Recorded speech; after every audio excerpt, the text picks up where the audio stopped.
Tayo ay magpatuloy, tayo pong lahat ay pumikit at manalangin sa Panginoon. Amang Diyos na makapangyarihan sa lahat, ang Diyos na may likha ng langit at lupa, kami po ay nagpapasalamat sa araw na ito, sa pagkakataon na binigay mo sa amin na kami ay magkasama-sama at naniniwala kami na iyong presensya ay nasa aming kalagitnaan. At kung nasa ng iyong presence, Panginoon, we believe may gagawin ka, Panginoon. You will mightily move, Lord God, sa iyong mga anak, Panginoon. Lord, hinahayaan po namin ang iyong Santong Espiritu ang siyang kumilos sa aming kalagitnaan. Lord, gamitin mo ang iyong lingkod. I acknowledge that without you, I am nothing. And I believe, Lord God, you have a message na nais mong iparating sa iyong mga anak sa hapong ito. Lord, we are ready, Panginoon. Lord, our hearts empty, Panginoon, at handang makinig, Panginoon, mabusog ng iyong mga salita. Salamat po, Lord God. We declare that indeed, Christ alone, O God, is everything that we need in this life. Salamat po. All the glory, honor belongs to you. In Jesus' mighty name, amen and amen. Praise the Lord. Okay, so, again, salamat sa inyo at kay Pastor Louie. Yung kasama ko ay yan sa mga leaders ko rin sa sa church. Pakitayo nga, si Julius. Yan. Praise God, no? Yan, si Julius. Tapos si Criselda. Yan. At saka si Yula. Yan, so praise God. So, sila yung mga kabataan din na katulad nyo na ginagamit din ni Lord na sa ministeryo. Doon sa lugar ng Taytay. No? So, medyo malayo, pero sabi nga walang malayo sa Panginoon. Amen? Amen. So, pag nais ng Lord na tayo pagpalain, ilalapit tayo ng Lord doon sa lugar na gusto niyang tayo pumunta. Okay, so, in Christ alone. So, yan ay isang, sabi nga, familiar na statement or tagline na alam nating lahat. Pero yan ay, sabi nga nakita natin many times in the Word of God, especially in the book of Philippians, na sinabi ni Paul, no? Sa Philippians chapter 3, verse 12 to 13. So, babasahin ko po, So, sabi po dyan, sabi ni Paul, I know how to get along with humble means, and I also know how to live in prosperity. In any and every circumstance, I have learned that the secret of being filled and going hungry, both of having abundance and suffering need. Ito yung ating famous verse na alam, di ba? Verse 13. Sabihin nga natin sabay-sabay, I can do all things through Him who strengthens me. So, through Christ, ang sinasabi doon, no? So, basahin natin sa Tagalog para mas malinaw. Sabi diyan, sabi ni Pablo, naranasan ko na ang maghikahos, naranasan ko na rin ang managana. Natutuhan ko na ang sikreto kung paano masiyahan sa anumang kalagayan sa buhay, ang mabusog o magutom. Naranasan niyo na ba 'yon? Sino gutom sa inyo? Amen. Kasi pag gutom tayo, bubusugin tayo ng Panginoon. Amen. Amen. Sabi mo sa katabi mo, gutom ka ba? Yan. So, kakain tayo ngayon. Kakain tayo ng Word of God. Okay, sabi dyan, ang managana o ang maghirap, sa verse 13, ang lahat ng ito'y magagawa ko dahil sa lakas na kaloob sa akin ni Kristo. So, yan ang sabi ni Pablo. At tingnan din natin dun sa translation ng Good News Translation. So, yung verse 13 lang. Ito yung sinasabi ni Pastor Louie. Maganda din yung pagkakasalin doon. Sabi, I have the strength to face all conditions by the power that Christ gives me. So ano yung nakita natin na sabi nga emphasis ng passage na ito na sinabi ni Apostol Pablo, indeed in Christ alone. Amen? So sa pamamagitan ni Kristo, sa Kanya ang ating kapangyarihan, sa Kanya ang ating kalakasan. Pero alam niyo po ba, bago natin maunawaan yung statement na yan, tingnan po natin yan sa kabuuan ng Book of Philippians. No? So, bakit ba yan sinabi ni Pablo in verse 12 and 13? Kung inyo pong babasahin ang buong 4 chapters ng Philippians, sumulat si Paul sa Church of Philippi, mga Kristiyano ang kanyang sinulatan. So, when he wrote to this church, siya po ay nasa mahirap na kalagayan. Mahirap ang kanyang sitwasyon sapagkat siya po ay yan, yung mga nag-precept sa Philippians, alam niyo yan, no? So, nakakulong siya. So, he was in prison, di ba? So, siya ay nakakulong, pero yung message niya in the book of Philippians is parang hindi mo siya makikita na siya'y nakakulong. Amen? Bakit? Ano ba ang paulit-ulit na sinasabi ni Paul sa book na ito? Amen. So talagang, palakpakan natin si Lord. Yan. Talagang buhay na buhay, no? So rejoice, joy. So yan ang keyword ng book of Philippians. Kaya sabi nga ng 4:4, I say rejoice in the Lord always. So, isipin nyo, nakakulong siya pero nagagawa niyang magbigay ng encouragement at sasabihin niya sa mga taga-Philippians, rejoice in the Lord. At dito sa verse 13, sinabi niya, we can do all things. I can do all things through Christ who strengthens me. Sa verse 12, sabi niya, ito yung sinabi niya sa verse 12 I know how to get along with humble means. Ibig sabihin, yung mga naranasan niya sa Panginoon. Kaya sabi niya nga, yung mga circumstances, mga pangyayari sa buhay niya na naranasan niya, hindi madali. Iba't ibang pangyayari yon. Kaya sabi niya nga, alam niya din kung paano magutom. Alam niya kung paano managana. Pero sabi niya po dito, I have learned the secret of being filled and going hungry. Ano kaya yung sikreto ni Paul? Meron ba kayong secret? Sa tingin niyo ba tayong mga anak ni Lord, meron tayong secret? Amen, di ba? So si Paul meron siyang secret.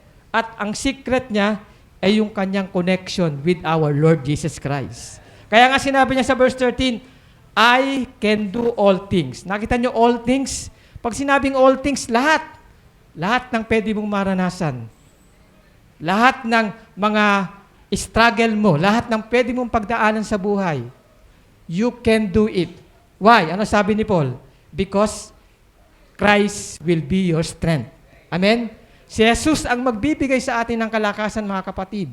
Kaya kung ano man ang ating sitwasyon, it doesn't matter.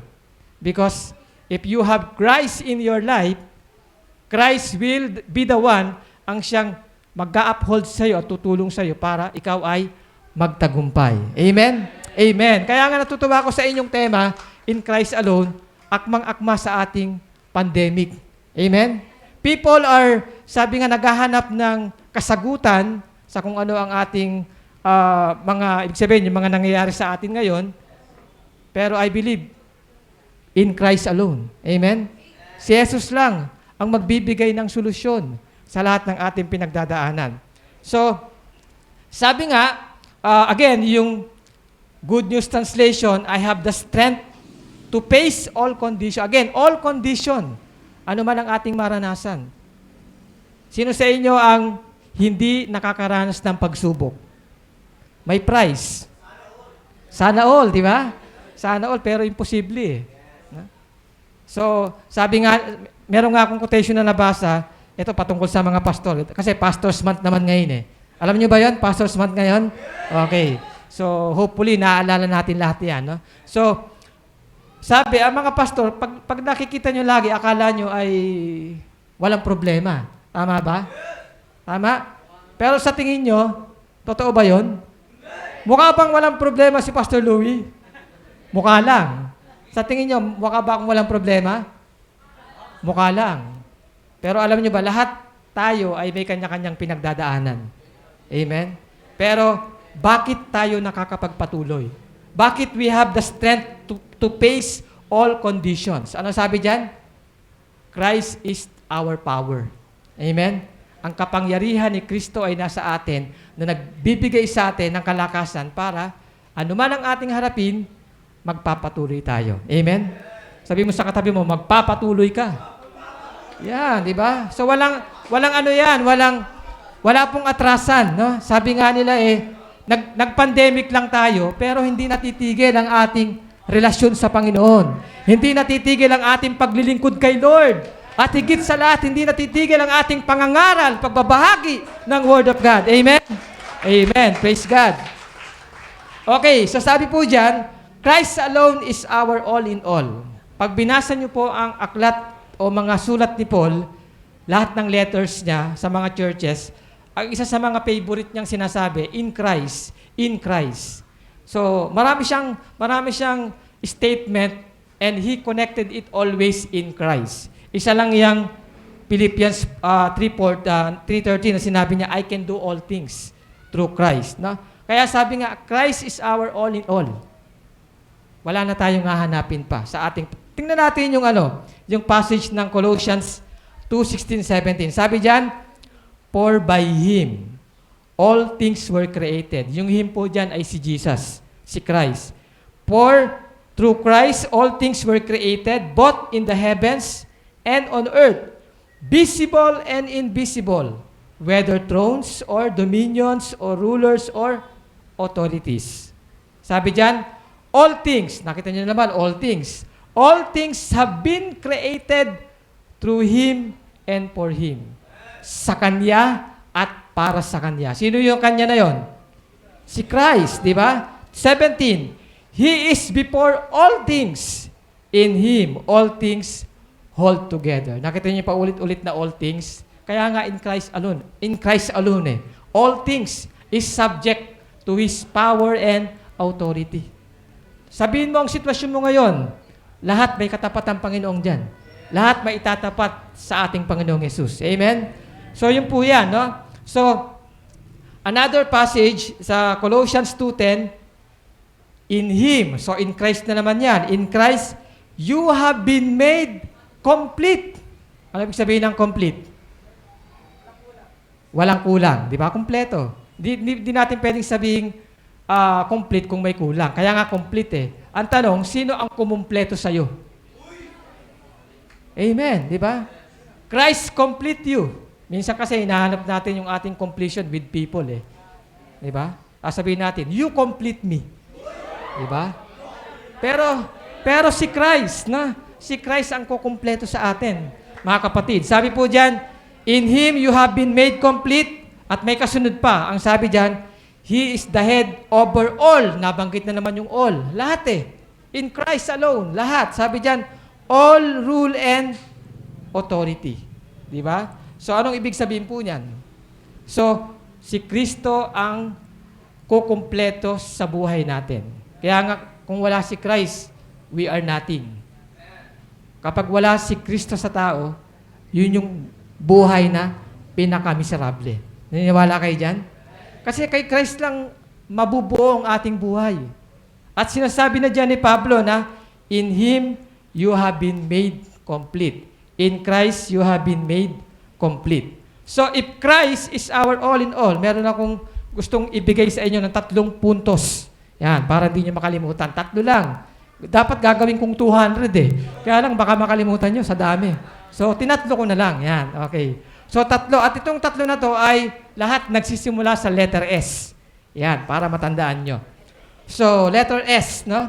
So, una, Christ alone is the source. Naniniwala pa kayo dyan? Si Jesus ang pinagmumulan.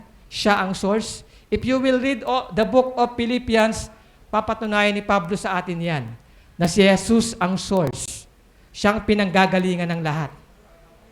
Amen? Kung si Jesus ang source, meron pa ba tayong pwedeng puntahan na iba? Wala na. Kasi minsan sa mundo, iba-iba pa yung source eh. Iwahiwalay eh. Pero sa Panginoon, complete package. Amen? Sabi mo sa katabi mo, complete package. Yan, complete package na kay Lord. Wala ka nang hahanapin pa. No? Sabi nga eh, kapag natagpuan mo ang Panginoong Hesus, matatapos ang iyong paghahanap. Amen? Amen? Kasi si Jesus ang kukumpleto sa atin. Sabi nga ng Colossians 2:10. Kaya nga pag si Christ nasa iyo, you have that feeling of satisfaction, no? Fulfillment. Sabi ko nga, yung nag-testimony si Iris kanina. Tama ba yon? So, anong pakiramdam anong pakiramdam kayo personally, anong pakiramdam na nasa inyo ang Panginoong Hesus? Magaan, di ba? So, lumilipad na si Genesis, magaan. Okay. So, ano pa? So, ibig sabihin, bakit magaan ang feeling pag nasa si Kristo? Nasaan yung bigat? Na kay Kristo? Kala ko na kay Genesis eh. Okay. Okay. So, na kay Kristo, ibig sabihin, dinadala niya yung bigat natin. No? So, sabi nga pag tayo nabibigatan, si Christ na nagsabi, lumapit kayo sa akin kayong mga nabibigatan. Sa Matthew chapter 11, di ba? At kayo'y aking pagpapahingahin. Diba? So maliwanag yan. So, Christ alone is the source. Sabi mo sa katabi mo, si Jesus ang source. Yan. Okay. At tingnan natin. Christ alone is the source. Una, sabi dyan, He is the source of life. Do you believe? Si Jesus ang source of life. Sabi ng John chapter 1, verse 4, in Him was life.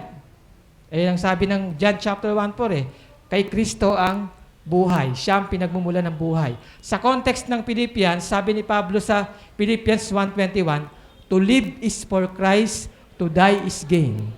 Ano po ibig sabihin nun? Ang ibig sabihin po nun, kay Pablo, it doesn't matter whether he is living or dadating siya sa point na mamamatay siya. Why? Because Christ is the source of life. Kung si Kristo ang pinagmumula ng buhay, kung nabubuhay siya, para sa Panginoon yon. At kung mamatay siya, that is gain. Pakinabang. To die is gain. Amen? Kaya nga pag Kristiyano tayo, hindi tayo takot mamatay. Amen? Meron pa ba sa inyong natatakot mamatay? Wala, di ba? Bakit? Alam natin ang ating pupuntahan. Alam natin ang dulo natin. Kaya sabi ni Paul sa chapter 1 ng Philippians, sabi niya sa Church of Philippi, dahil dyan, mananatili pa ako. Ina-explain niya sa mga taga-Philippians na kahit nakakulong ako ngayon, it's not the end of my life. He believed na makakalaya siya, and that's what happened. Alam niyo ba, nagsimula ang Church of Philippi in Acts chapter 16 sa Philippian jailer, kung matatandaan nyo. Nakakulong din si Paul noon, kasama si Silas. Nag-praise and worship sila, tapos bumukas ang gate ng kulungan, nakalaya sila.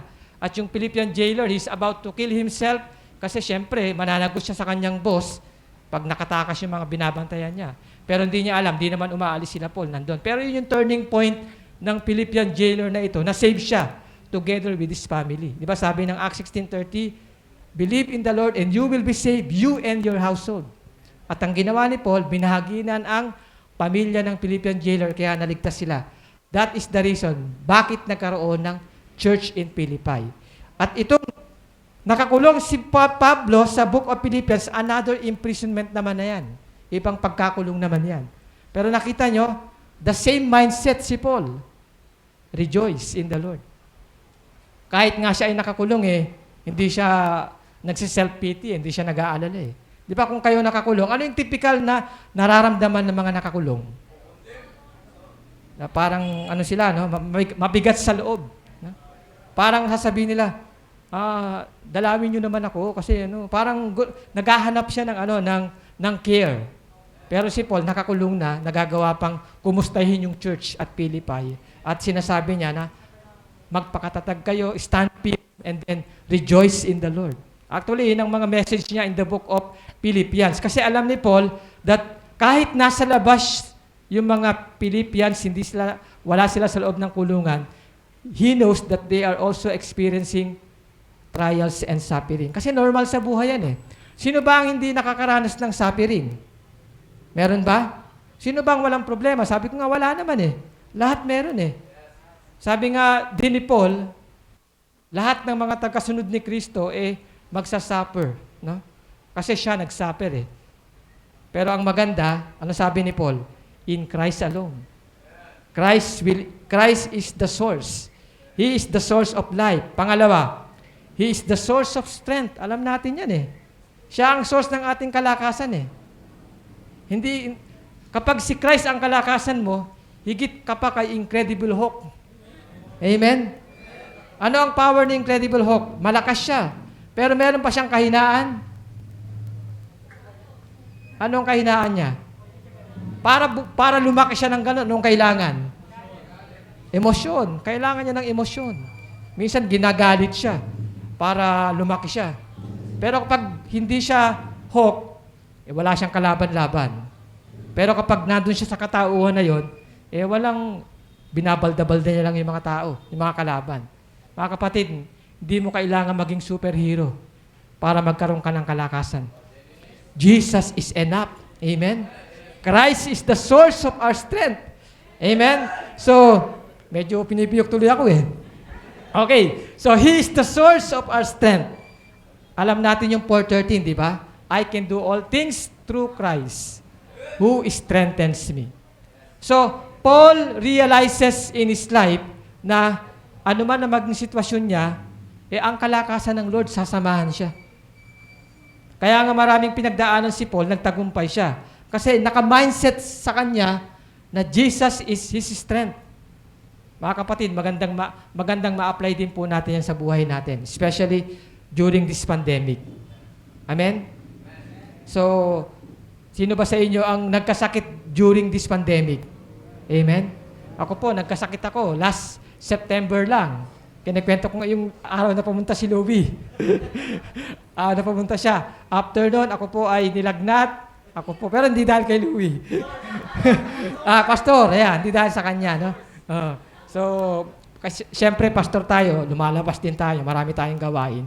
So, hindi ko na alam kung kanino ako nahawa. Pero after noon, nilagnat ako, tapos nagkaroon ako ng body pain. Mga ilang araw ako ay nawala ng panlasa, nawala ng pang-amoy, inubo. So, yun ang mga naranasan ko. Alam ko na yung nararamdaman ko, kaya I decided to have self-quarantine for 14 days. So, hindi ako nagpunta ng church for the last 2 weeks hanggang 3 weeks. No? Inantay ko na ako'y makarecover. Pero during that time, those moment ng aking personal quarantine, pinatunayan ng Lord na siya ang aking kalakasan. Amen? So, mga kapatid, pag nasa Panginoon tayo, hindi tayo dapat mag-alala. Although, noong mga time na yun, natural, bilang human being, na may papasok na pag-aalala. No? Minsan, sumasagay sa isip ko, baka mahirapan akong huminga. Baka mapapunta ako sa ospital. Pero hindi sa akin pinaranas ng Lord yung mga bagay na yon. No? So, meron agad tayong pang-battle. No? Ang ginagawa ko, kapag darating sa akin yung kaisipan na yon, I just focus on the promises of God. At nagpapanibagong lakas tayo, mga kapatid. So, source of strength natin si Christ, mga kapatid. After 14 days, unti-unti, gradual Medyo natagalan lang bumalik yung pang-amoy. Hindi ko alam kung bakit. No? Pero mahirap dahil wala ka naamoy. Ultimong yung bench, hindi ko maamoy. Lapit na sa ilong ko. No? Pati yung pagkain nga, kahit anong sarap, hindi mo ma-enjoy kasi wala kang panlasa. Pero after 10 days pa lang, bumubuti na yung pakiramdam ko, unti-unti nawawala lahat. Kaya, praise God, tayo pinagaling ng Panginoon. Amen? So, ganyan din ang ginagawa ni Lord sa bawat isa sa atin. Kasi nga, He is the source of our strength. Amen? Huwag mo nang hanapin ang lakas sa iba. Huwag mo nang hanapin ang bato. Kasi baka hanapin pa yung bato Di ba? So, si Lord lang ating source of strength. Pangatlo, sabi diyan, He is the source of hope and peace. Yan ang sinasabi ni Paul sa Philippians 4:6 and 7. Kung tayo ay nag-aalala, do not be anxious about anything. Ano sabi doon? Present your request to God. No? And the peace of God, which passes all understanding, will guard your hearts and mind. So, kapayapaan. So, peace and hope. Sa mga panahon na si Paul po ay nakakulong, si Lord ang kanyang pag-asa. Pag pinag-aralan nyo ang buhay ni Pablo in the book of Acts, marami siyang pagkakataon na napunta sa kulungan. At yung pagkakulong niya, buti sana kung meron siyang ginawang masama Bakit nakukulong si Paul? Because of the gospel, di ba? At nabubugbog pa nga siya. Minsan nga, iniiwanan na lang siyang nakahandusay sa kali, almost to the point of death Pero bakit nakakasurvive si Paul? Ang inaasahan niya sa mga panahon na yon, ang Panginoon. Kaya si Paul na rin nagsabi, huwag tayong mabalisa sa anumang bagay. Sa halip, sa pamamagitan ng panalangin may pasasalamat, let your requests be made known to God. Ano yung kasunod? And the peace of God, which passes all understanding. Sabi ng Tagalog, hindi malirip maunawaan. So, ang mag-iingat sa'yo. So, sa mundo na ang peace ay nawawala dahil sa ating situation, di ba? Maaaring ngayon, maraming taong hindi napapayapa. Pero alam niyo po ba, ang mga taong punong-puno ng kapayapaan ngayon ay mga anak ng Diyos. Amen? Ang mga taong punong-puno ng kapayapaan ay yung merong Kristo sa kanilang buhay, na hindi sila nahihirapang matulog. Sabi nga ay, masandal lang tulog. Minsan nga, Sa sobrang gusto niyang matulog, pati sa church natutulog. Di ba? So, meron ba dito nun? Yan. Yan. Ang pinakamagandang gawin dyan, pag may natutulog kayong membro, tumayo ang isa, sampalin. Okay, joke lang. So, minsan nangyayari po yun. Buti na lang, hindi to aircon. Kasi kung aircon to, maraming nakatulog. Kaya yung church sa Taytay, ayaw kong pa-aircon eh. Kasi baka maraming matulog. Joke lang. So, I believe, darating ang panahon, magiging aircon to. Amen? Praise God. No? So, sa 38 years ng katapatan ng Panginoon, papatunayan niya yan sa mga susunod na taon pa. Amen? Okay, so next, Christ alone is the source of what? True joy. Yan. Sabi ni Paul, rejoice in the Lord always. I say, twice niyang inulit rejoice in the Lord. Nakita nyo, pag pinag-aralan nyo at inobserve nyo ang Book of Philippians, from chapter 1 to chapter 4, hindi nawala yung word na joy, rejoice. Ayan ang keyword nun Ibig sabihin, gustong i-emphasize ni Paul at ipaalam sa mga taga-Philippians na there is reason to be joyful sa kung ano man ang ating sitwasyon. Nakakulong siya, yet he rejoiced in the Lord. At ganun din ang sinasabi niya sa mga taga-Philippians. Rejoice in the Lord every Sunday. Ganun lang ba? Always. Pag sinabing always, it doesn't matter kung ano sitwasyon mo. Amen? You can rejoice in the Lord because Christ alone is your strength. He is the source. Siya ang pinagmumulan. Amen? So, sabi nga nung kanta kanina, my source of hope, my source of strength is Christ alone. Totoong-totoo yan. At yan ay pinaparanas ng ating Panginoon sa buhay natin. So, He is the source of true joy. Sa Lord lang po ang tunay na kagalakan. Minsan yung mga kagalakan sa mundo, fake lang Mamaya, malungkot ka na. Parang yung saya mo, nakabase sa mga pangyayari. Di ba? So, kaya nga happiness. Happiness is different from joy. Kasi happiness from the word happenings. So, pag masaya nangyayari sa'yo, happy ka. Pag malungkot, sad ka. Pero ang joy, even hindi maganda ang sitwasyon mo, you have that joy inside. Amen? At yan ay galing kay Lord. Amen? Palakpakan natin si Lord. So, He is the source of true joy. And then, panguli, ito yung gustong-gusto natin. He is the source of blessings. Amen? Naniniwala ba kayo dyan? Ang pagpapala ay hanapin nyo sa Panginoon. Kasi siya ang Diyos na nagpapala. So, napatunayan ni Paul yan Alam nyo ba, if you will study Paul in relation to the churches na kanyang mga pinuntahan at naiplant, from the very beginning, sabi ni Paul, the Church of Philippi is the one na nagsusupply ng kanyang financial needs. Ito talaga ang nagsusupply sa kanya. Kaya dito sa Book of Philippians, nagpasalamat din siya. Ipinarating niya ang kanyang heart towards them na nung una pa man, tinutulungan nyo na ako. Sinusupply nyo na yung aking financial needs. Blessings comes from God, mga kapatid. Kaya kung gusto nyo ng blessing, hanapin nyo kay Lord. Amen? At kung gusto nyo ng blessing, you need to obey the Lord. Amen? There is blessing in obedience. Amen? Kaya yung mga matigas ang ulo, may blessing ba yon? Wala yon. Ang may blessing ay yung mga masunurin sa Panginoon. And when you start to be all out to God, makikita mo, ipaparanas ni Lord sa iyo ang blessings, hindi lang sa isang area ng buhay mo. All areas in your life. Financial, emotional, physical, pati spiritual. Lahat ng aspeto. Kasi siya ang pinanggagalingan yan Amen? Kaya nga itong pandemic na ito, lagi kong sinasabi, even sa church, pinabayaan ba kayo ng Diyos? Amen. Hindi tayo pinabayaan, di ba? So meron ba sa inyo na naghikahos nitong pandemic na ito? Na umasa sa ayuda? Maraming umasa pero nabigo. Di ba? Kasi minsan merong mga paasa. Minsan paasa yung gobyerno, magbibigay daw. Alam mo naman, ang mga tao, minsan pag sinabing may magbibigay dito, pila. Nung nakaraan nga lang sa amin, sa lugar namin sa Taytay. Sa lugar namin kasi minsan may namimigay ng bigas. No?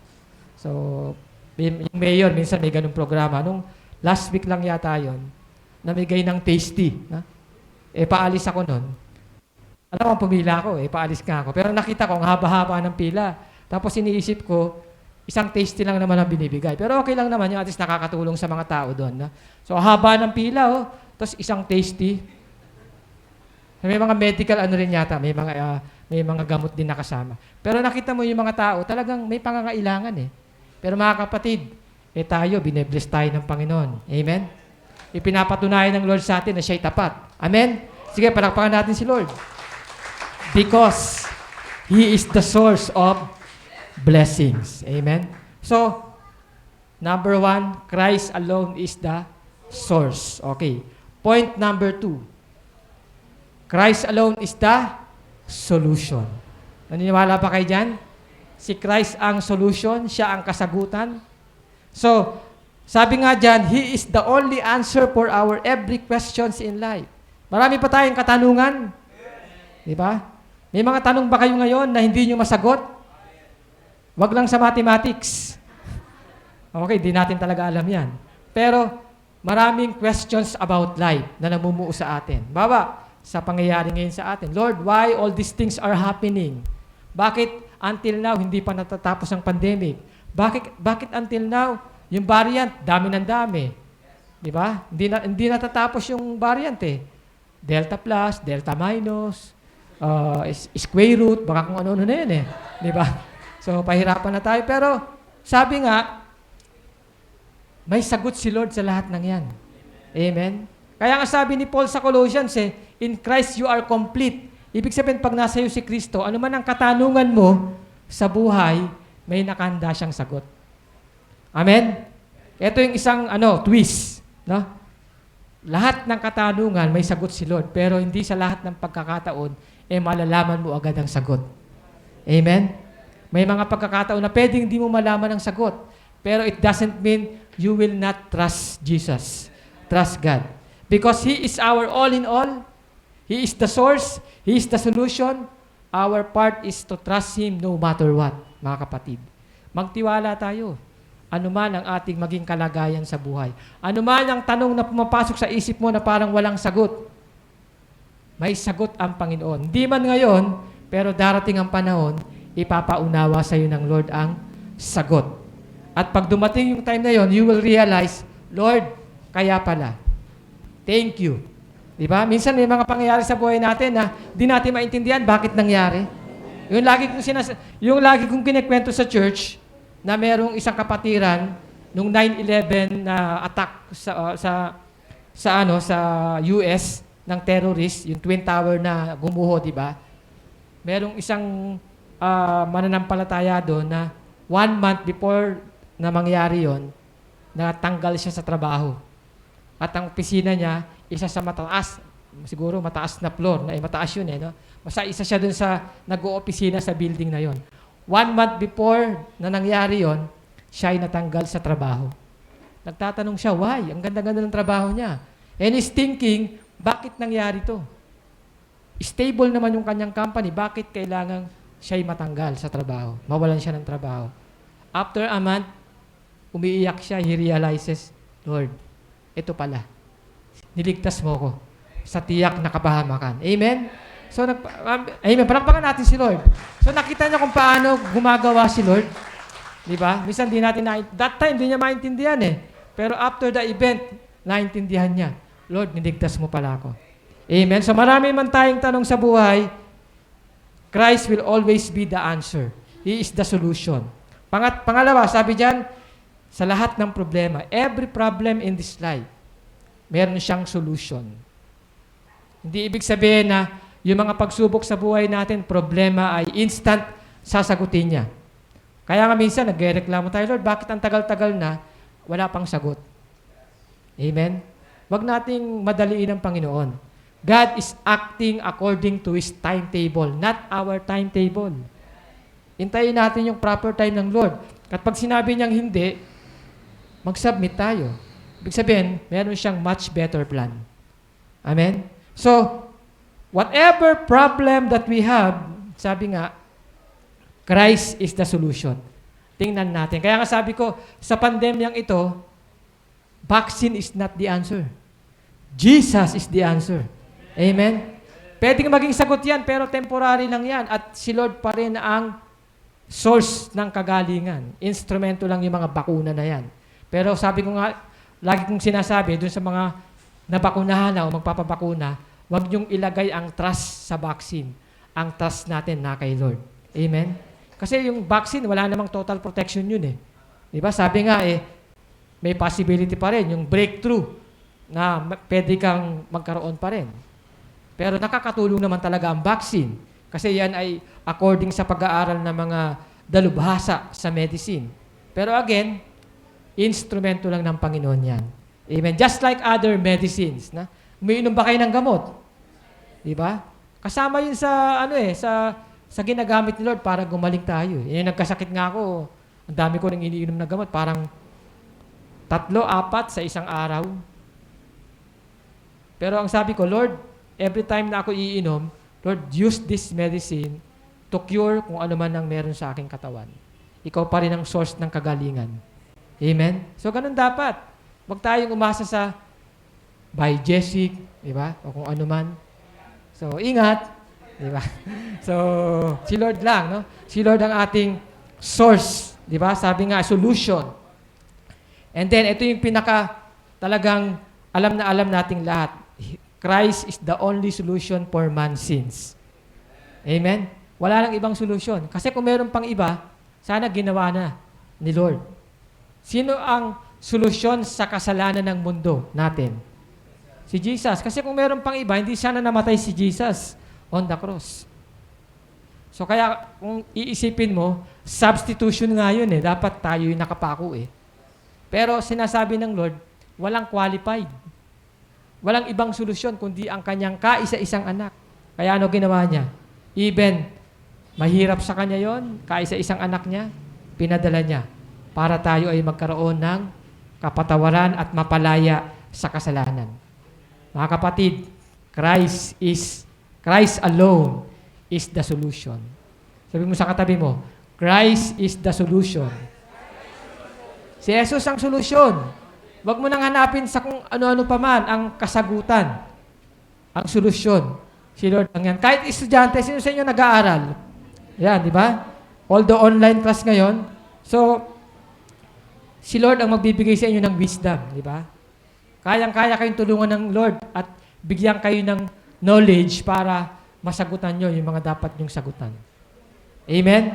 Kasi siya nga ang source eh. Siya nga ang solution eh.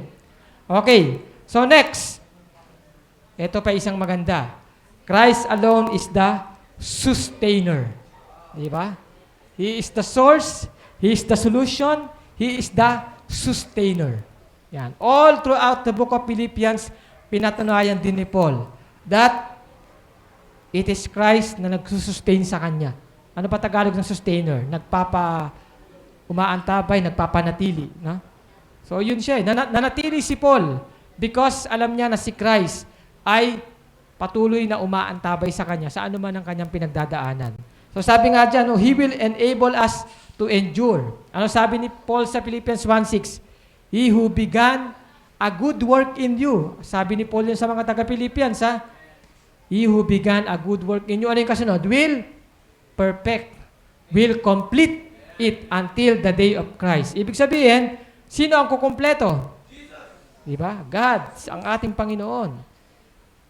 At ang sabi diyan, dahil kukumpletuhin ng Panginoon yung nasimulan sa atin, siya ang bahalang mag-provide ng ating mga resources along the way.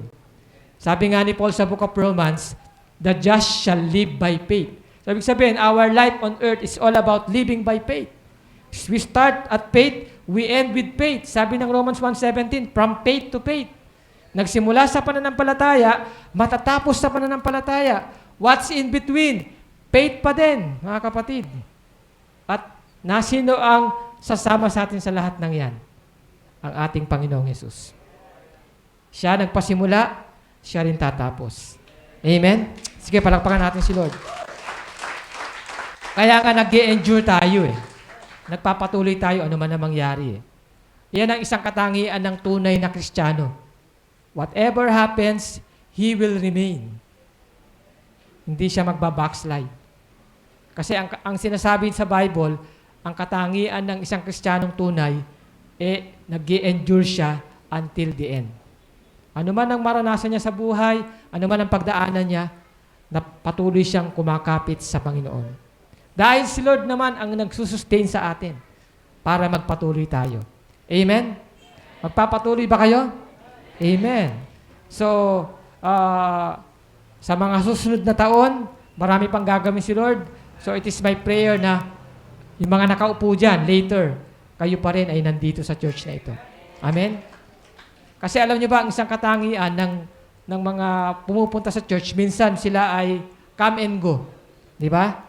Minsan sa paglipas ng panahon, mawawala sila, mababawasan, pero may papalit. Normal po yun eh. Pero mga kapatid, okay lang na may mawala, pero nagpapatuloy naman sila. Kasi maaring napunta ng ibang lugar. Katulad ko, from Pasig Church, napalipat ako sa Taytay. So, hindi ko plano yon. At hindi ko mindset o inisip na darating ako sa point na I will leave my mother church. Kasi settle na ako dun eh. Yung youth ministry is growing. Lumalago talaga yung youth eh. So, sabi ko, Lord, okay na ako dito. Pero isang araw, sabi ng Lord, kailangan kitang ilipat sa Taytay. At anong gagawin natin pag ganun? Susunod. Dapat susunod tayo. No? Nung sinabihan ako ng pastor ko, Pastor Eric, nire-request ka rin kasi sa Taytay ng mga member doon. Kasi nga, may pastora naman doon, yung asawa ng pastor na namatay, medyo nahihirapan din kasi babae. So, pero siya yung katulong ko ngayon doon. So, nirequest din nila. Nag-pray ako, at pagkalooban ni Lord, maghahayag siya talaga eh. Napanaginipan ko talaga yon. During our GMC meeting, the pastors is sending me at malinaw sa Taytay ako pinagpe-pray. Specific eh. Kaya nung nag-usap uli kami ng pastor ko, sige po Bishop, I'll go to Taytay. Actually, dalawa nga pinagpilian ko eh. Tacloban, Taytay. Parehong T. Tacloban, Taytay. O, muntik nang maligaw. Kaya nag-pray ako eh. Hindi ako agad nagde-decide. Sabi niya, Pastor, pumili ka na dyan, Taytay o Tacloban. Parehong may church na yan.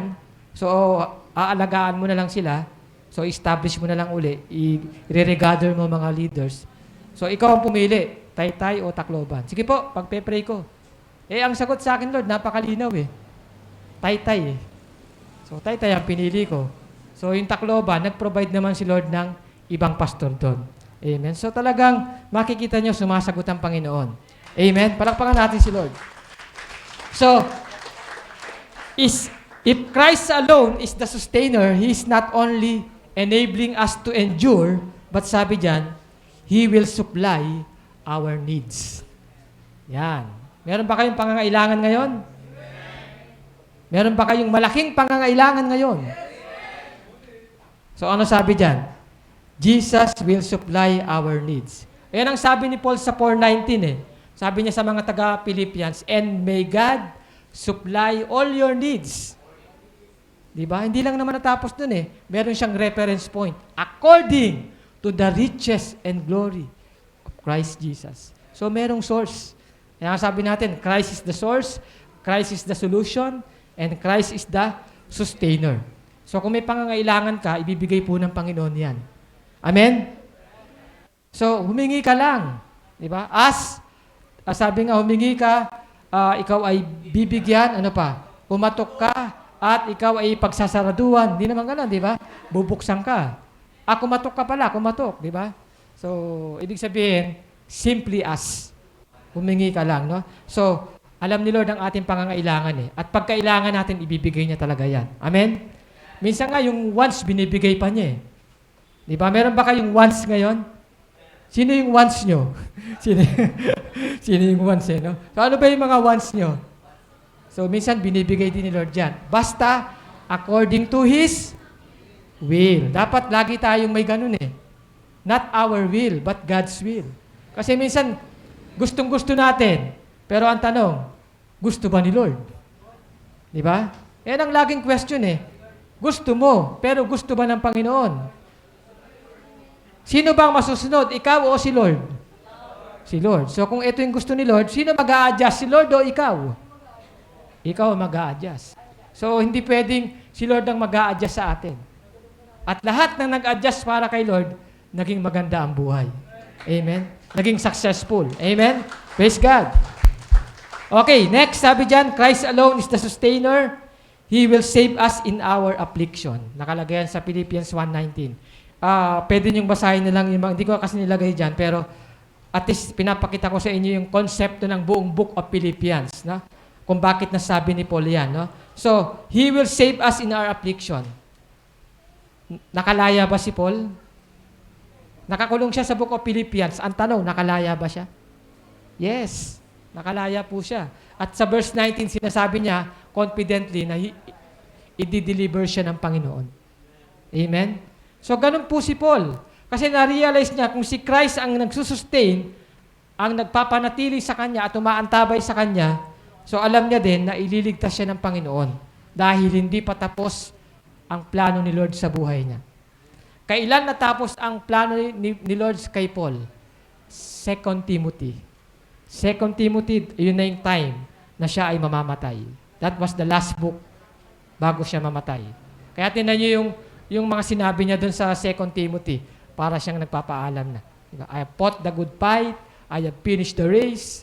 So yun na yun kasi yun na yung last book niya bago siya mamatay. Pero dito sa Philippians, hindi, malayo pa. Pero confident siya na ililigtas siya ng Panginoon. Because Jesus is the sustainer. At siya rin ang ating sustainer. Amen? Bakit ka nandiyan ngayon at nananatili sa church na ito?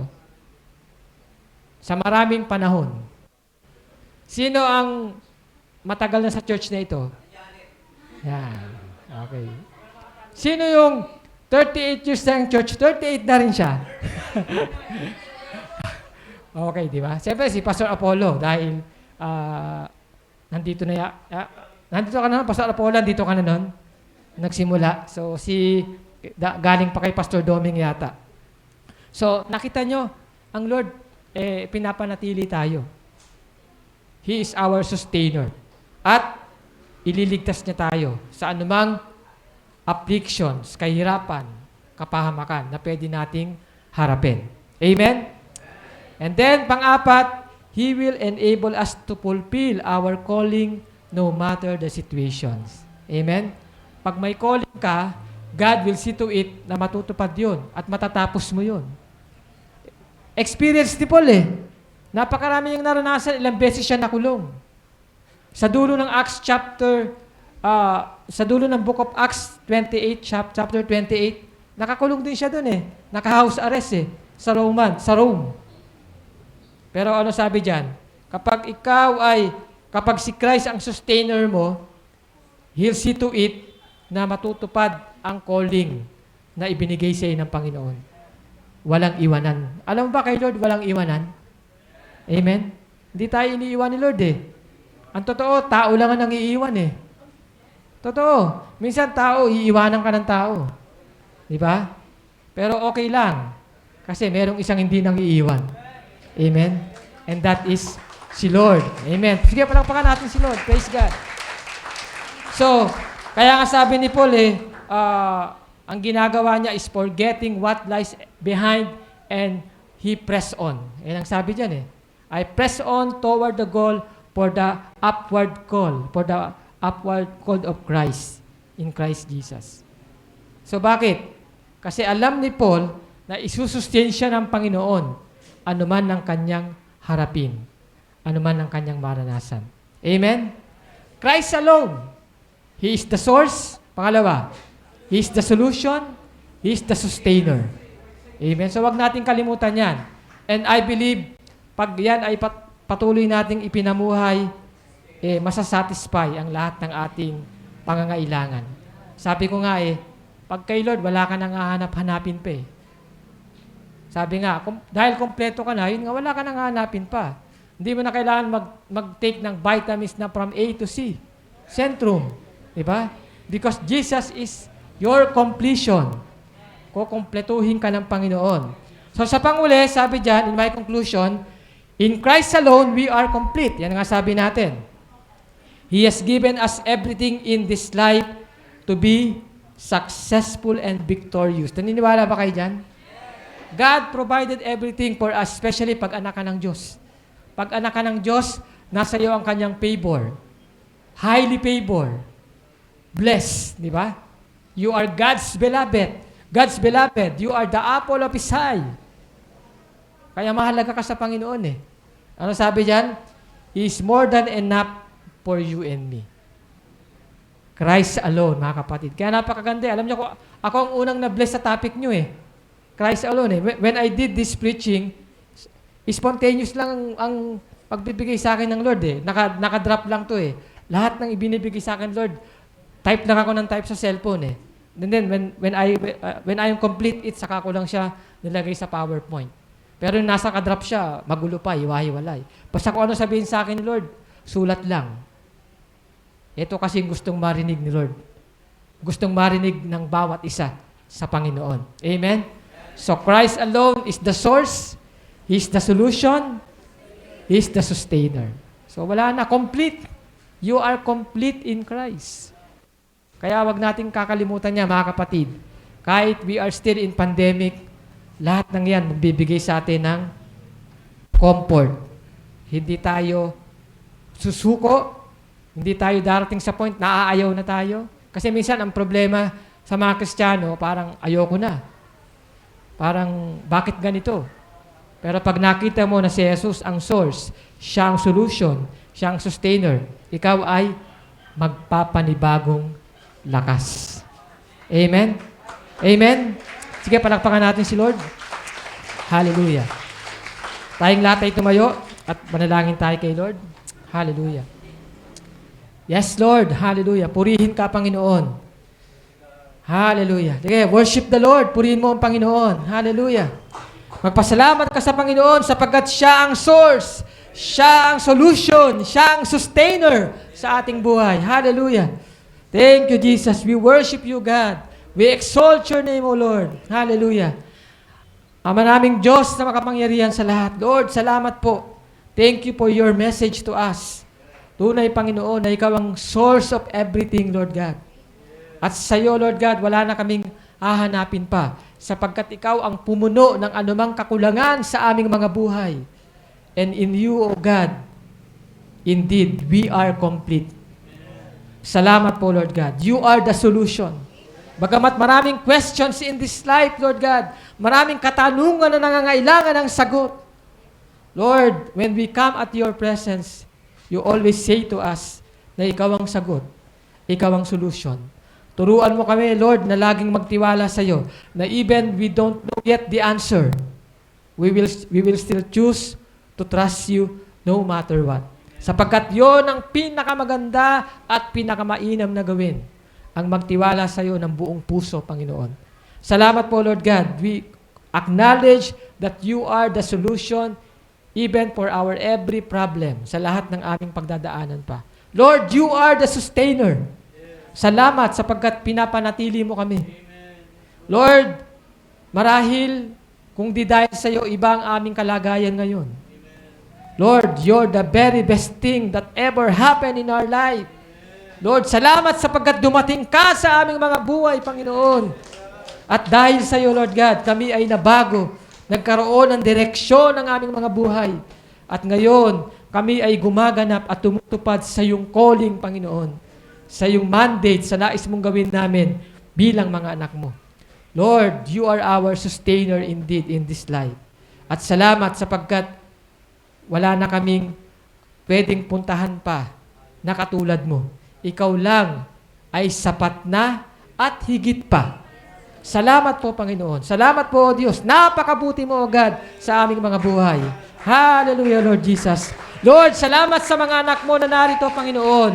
Lord, patuloy mo silang abutin, na mga kabataang ito, Panginoon, na patuloy na nauuhaw sa iyo, Lord God. Lord, busugin mo sila, Panginoon, ng iyong pag-ibig at patuloy nilang maranasan, Lord God, ang iyong kapangyarihan sa kanilang mga buhay. Lord, gamitin mo sila, Lord God, sa iyong ministeryo, Lord God. Lord, tumawag ka, Panginoon, even ng mga lingkod mo. I believe, merong tatawaging pastor, Panginoon. May tatawag ka ng mga pastor, Panginoon. Evangelist, Panginoon. Sa mga anak mo na narito, O Jesus. Lord, salamat po. Maraming salamat po. At I pray, Lord God, that this truth na aming narinig ay patuloy na i-retain mo sa aming mga puso. Lord, hindi lang ito narinig ng bawat isa, kundi ito'y maging buhay namin. Mai-apply po namin, O God, in the power of your Holy Spirit. Salamat po, Ama, muli. Ikaw na po ang bahala sa iyong iglesia, sa lugar na ito, Panginoon. Pinagpapala ko po ang iglesyang ito, Panginoon. Lord, magaganap ang plano mo, Panginoon, for this church, O God. At lalawak pa ang church na ito, Panginoon. Lord, you will use this church, Panginoon, to multiply, Panginoon, para abutin ng community na ito, Panginoon, for your honor and for your glory, O God. Salamat po, Ama. All the glory, honor belongs to you. In Jesus' mighty name. Amen, amen. Hallelujah. Praise God. Amen. So maraming salamat po. Purihin ng Panginoon.